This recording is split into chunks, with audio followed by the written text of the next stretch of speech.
యోహాను సువార్త 8వ అధ్యాయము 31, 32 వచనాలను మనము ధ్యానించుకుందాం. దేని స్తోత్రం.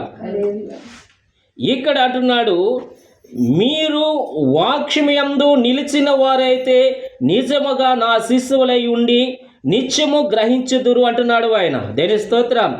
మీరు వాక్యముయందు నిలిచిన వారైతే నిజముగా నాకు శిశువులుగా ఉంటారంటున్నాడు ఆయన. హల్లెలూయ.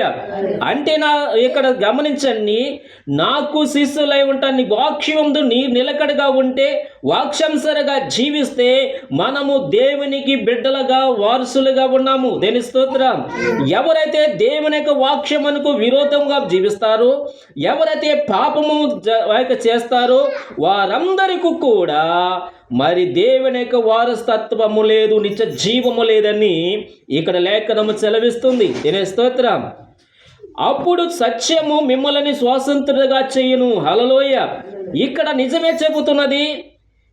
ఎప్పుడైతే దేవుని బిడ్డల దగ్గర దేవుని యొక్క ఆయన కుమారులుగా మారుస్తున్నామో, సత్యాన్ని ఎప్పుడైతే గ్రహిస్తామో, ఏది నిజము ఏది అబద్ధం అని తెలుసుకుంటామో, అప్పుడు ఆ సత్యము మనము తెలుసుకున్న నిజము మనల్ని స్వతంత్రులుగా చేయొచ్చున్నది. దీని స్తోత్రం. మేము అబ్రహాము సంతానము, మేము ఎన్నడూను ఎవరికి దోషలమే ఉండలేదే. మీరు మరి స్వతంత్రులుగా చేయబడుదురని ఎలా చెబుతున్నారని ఆయన అడుగుతున్నారు. దేని స్తోత్రం. మేము అబ్రహాము యొక్క సంతానము, మేము దేవుని బిడ్డలము, మేమెప్పుడు కూడా పాపము చేయలేదు, మేమెప్పుడు కూడా నేను తప్పు చేయలేదు, మరి మీరు ఎందుకు ఇలా చెబుతున్నారని ప్రభు అయిన యేసుక్రీస్తుని వారు అడుగుచున్నారు. దేని స్తోత్రం. అందుకు యేసు ప్రభు వారు అంటున్నాడు, అందుకు యేసు, పాపము చెయ్య ప్రతివాడను పాపమునకు దాసుడు. దేని స్తోత్రం అని నిత్యముగా మీతో నేను చెప్పుతున్నాను అంటున్నాడు ఆయన. దేని స్తోత్రం. ఎవరైతే పాపము చేస్తారో, ఎవరైతే తప్పులు చేస్తారో వారు దానికి దాసులు. దేని స్తోత్రం. హల్లెలూయ. అది ఏ రకమైన పాపమైనా సరే, దేని స్తోత్రం, అది దొంగతనమైనా, అది త్రాగుడు అయినా, ఒక సార తాగిన, మద్యమ సాయి సేవించిన, లేకపోతే ఇప్పుడు సార తాగుబడి చూడండి, సార తాగుబడి పొద్దునే లేచి ఆ యొక్క సార తాగడానికి ప్రయత్నం చేస్తుంటాడు. దేని స్తోత్రం. ఇక్కడ 6 అడుగుల ఆ యొక్క మనిషిని, 5-6 అడుగుల మనిషిని సారైన మత్తు బానిసగా మారుస్తుంది. హల్లెలూయ. ఏం మారుస్తుందండి? బానిస. అది ఏమి చేస్తున్నదంటే, ఆ సార తాగకుండా వ్యక్తి ఉండలేడు. హల్లెలూయ. ఆ సార తాగపోతే అతడికి పొద్దున లేచినప్పుడు ఏమంటుంది? దడ వచ్చేస్తుంటుంది. చాలా మందికి నర వీక్నెస్ వచ్చేస్తుంటుంది, ఇళ్ళగా ఉనికిపోతూ ఉంటారు. దేని స్తోత్రం.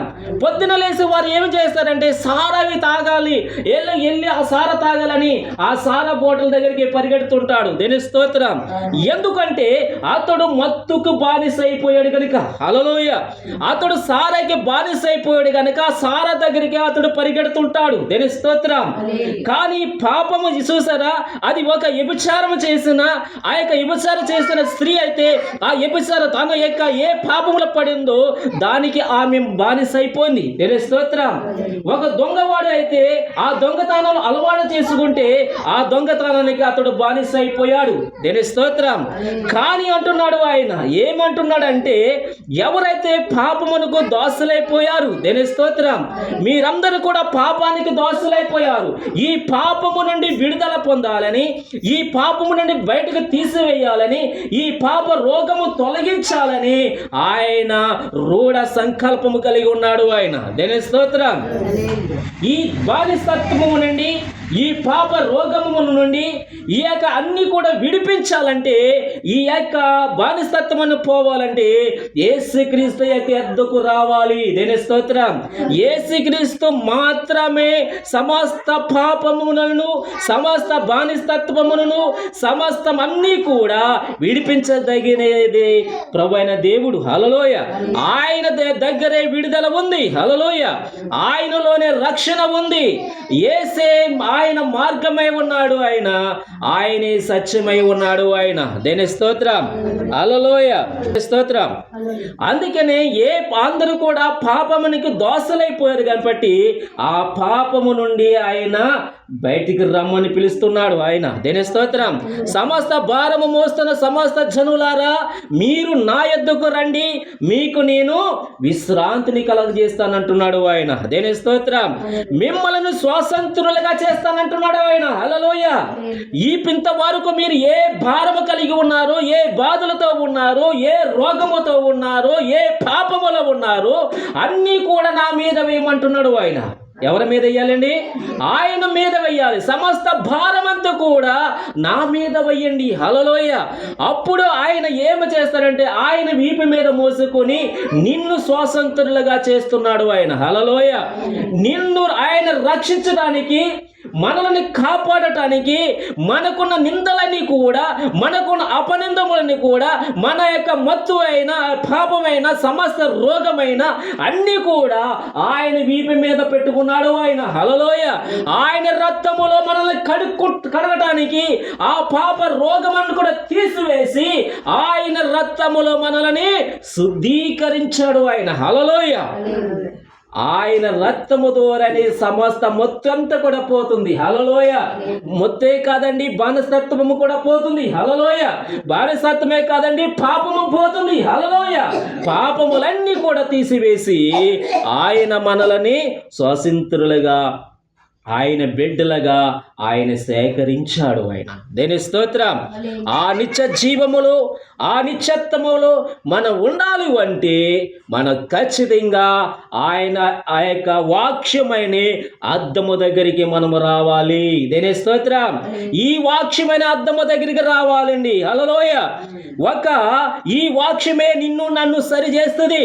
ఒక విశ్వాసిని సరి చేయాలంటే అది దేవుని యొక్క వాక్యమే. దేని స్తోత్రం. ఒక సేవకుడిని సరి చేయాలంటే అది దేవుని యొక్క వాక్యమే. దేని స్తోత్రం. ఈ వాక్యం యొద్దకు వచ్చినప్పుడు, ఈ వాక్యము చదువుతున్నప్పుడు అది నీలో ఉన్న తప్పులను వెతుకుతున్నదా? ఆ తప్పులు నీలో ఉన్నాయా? ఈ వాక్యమును విన్న వెంటనే నువ్వు సరైపోవాలి. దేని స్తోత్రం. అది ఒక సేవకుడు అయినా ఆ సేవకుడిలో ఉన్న తప్పులను కూడా, నిందలని కూడా బయట పెట్టేదే దేవుని యొక్క వాక్యము. హల్లెలూయా. ఈ వాక్యము చదువుతున్నప్పుడు, మన యొక్క పాపములను చూపిస్తున్నప్పుడు, ఈ అద్దములో కనిపిస్తూ ఉన్నప్పుడు దాన్ని ఒప్పుకొని కన్నీరు కార్చి ఆ పాపమని కూడా విడుదల పొందాలి. దేని స్తోత్రం. మహిమము నుండి అతి మహిమలోనికి అప్పుడే వెళతామండి. దేని స్తోత్రం. హల్లెలూయా. అట్టి అనుభవం కలిగి అట్టి రీతిగా మనం జీవించాలని ఈ ఉదయకాల ఆరాధనలో దేవుడు మనతో మాట్లాడుతున్నాడు. హల్లెలూయా. హల్లెలూయా. నేనే మార్గము, నేనే సత్యము. దేని స్తోత్రం. ఆయనే మార్గమే ఉన్నాడు, ఆయనే సత్యమే ఉన్నాడు, ఆయనే వాక్యమే ఉన్నాడు. దేని స్తోత్రం. ఆ వాక్యమే మన లేఖనం ద్వారా, బైబిల్ ద్వారా మన మధ్యకు కృపా సత్య సంపూర్ణుడిగా మన మధ్యన నివాసము చేస్తుంది. దేని స్తోత్రం. ఆయన వాక్యమే మనలని స్వాతంత్రులుగా చేస్తున్నది కనుక ఆ వాక్యమును విని మనము ఈ యొక్క దినములో మరి డిసెంబర్ నెల గడుస్తూ ఉన్నది. ప్రియమైన వారలారా, నూతనమైన సంవత్సరములో, నూతన అనుభవంలోనికి, నూతన ఆత్మలోనికి, నూతన జీవితములోనికి మనందరూ కూడా ప్రవేశపెట్టినలాగున దేవుణ్ణి మనము ఆరాధన చేస్తూ ముందుకు సాగిపోదాం. దేని స్తోత్రం. హల్లెలూయా.